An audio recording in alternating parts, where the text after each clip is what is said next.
در دستت می درخشد قلاب.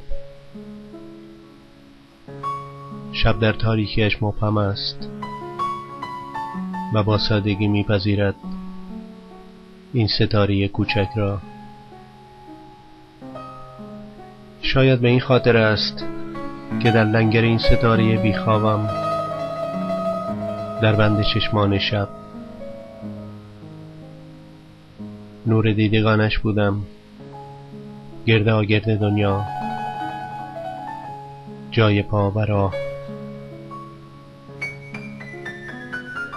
پس مانده روشنایی من در زنجیرش،